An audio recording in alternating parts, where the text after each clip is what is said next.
So on my first out of retirement video, I mentioned that I was going to get some new fish, or I had some new fish in quarantine, and I thought I would just have a quick run through of that and what quarantine looks like for me, because I know it can be a bit of a strange subject, and I never used to run quarantine. I kind of do now, and I have done, and I've had varying degrees of success, so it's going to be a really quick video on my opinions on quarantine or holding fish before you put them into the main display. So we'll have a quick look at that. That's the old.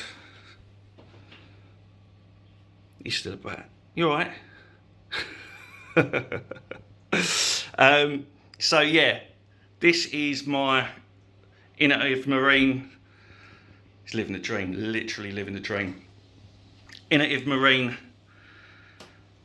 tank. It's a 20 Fusion or Nuvo. Might be that's Fusion. Sorry, it's Fusion. Bit overkill for a quarantine tank. I kind of know that, but I had it left over. I was going to do something else with it, and this is what I use as my QT. Now, the way I QT at the minute is I do not medicate unless I see something. Well, that's what I'm going to be doing. So these fish have been in here 4 weeks now, and I've not seen no issues. So I'm not medicating. Now, if I did, I would use copper. I've used fluconazole in the past. You have to get that imported to the UK, but it is you can get variations of it. Like there's stuff for discus and stuff that I think can work, but that's the best one, and that's what I used to use. So why am I not medicating from the off with this tank? And the reason for it is I've lost fish in quarantine, and I think I knew what I was doing. I was using Couperin, which is by Seachem. I was using their tester, so their copper tester, but I've lost fish in QT, and it's like some fish don't like copper. Certain wrasses don't like copper, I don't think. And so some fish you can use copper, some you can't. It's just, I don't know. I didn't think I was doing well. Not all of them died. I've got like, my tangs have been through copper and fluconazole, but it just again, I've had issues, and that put me off buying more fish. So that's kind of why the tank stayed how it did for a couple of years. But with this, I'm in a holding pattern, and I think it's the way to go. I get my fish from quite a good place. I'm not going to say where I get them from, but and I know they do like they run their stuff in copper. I don't think it's full strength, and that's the thing. Sometimes you can go to a shop and they're like, oh, we run copper, but what level of copper is it? Just keeping the ick at bay, but it's still kind of in the background. I know it sounds bizarre, but you do hear that, and then obviously you put it in a tank with no copper, and boom, you're in a world of pain. So. But as I said, I think these are good. Again, it's a decent place where I go. So but still, I'm not going to risk it again. Do nothing. So it's like I think BRS did this thing where they talk about good, best, better, and it's like where do you sit with these things? For me, I think I'm good. I'm not going to dive in and totally because technically you should be quarantined if you're going to do it best, better. Or best, you should be quarantining everything. Technically, you should have 3 tanks, in theory. One for your fish, you can't put nothing else in there because you're going to be running copper. One for your inverts, your snails and that, and then another one for your coral. So it's like, who's going to have 3 tanks? Some people do, great. But like, once you put copper in a tank, that tank's kind of null and void for anything else. It don't matter if you clean it out because the copper generally stays in the seams and that, I think, from what I've been told. So it's like, if you put copper in a tank, that's it. You don't ever put coral in that. As far as I know, someone can tell me if I'm wrong. I know you can run products to get rid of copper from the water, but I don't think you can get it out of the actual silicone and that. Again, I might be wrong. It's a simple tank. You've got to run one of these. It's your ammonia alert. Really good. They're like a tenner or something. And at the back, what we've got going on here, just a basic ATO. And some of these, I think they're called in-tank, they're really good. From Charhouse Aquatics, I don't know if they do them anymore. So I've got a couple of different types of those, like really nice.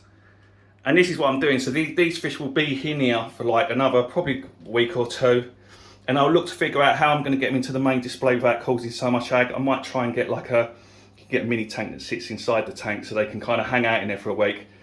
So that the tangs calm down. Because the tangs will probably try and go for these.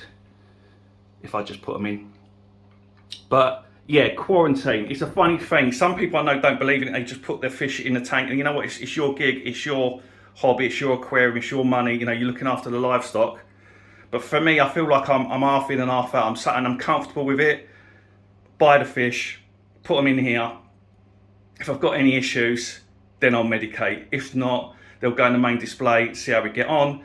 This tank could still be used as a holding tank for coral.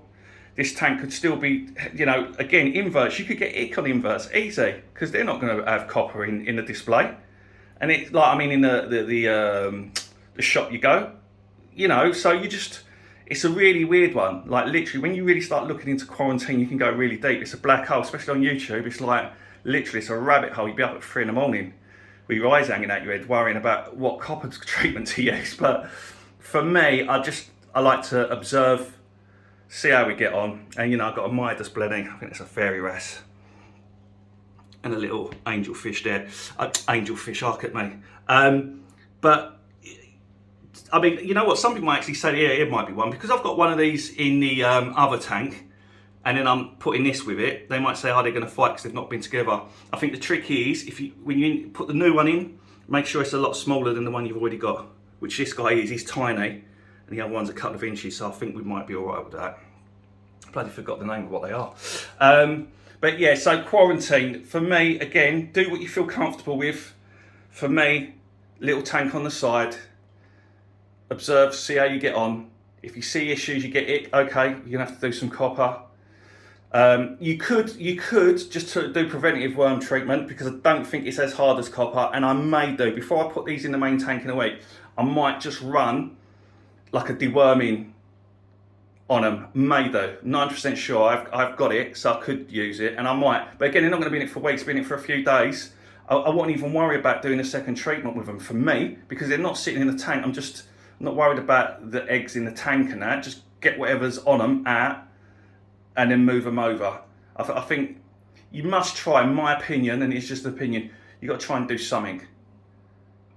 You know, try and do something. Again, it's once you've had ick and that, you learn your lesson. And until then, you probably just, you know, you're playing Russian roulette, and that's fine. But I think most people, once they've had an outbreak and lost some fish and all the ag of going fallow, they'll normally do something. And this is what I do.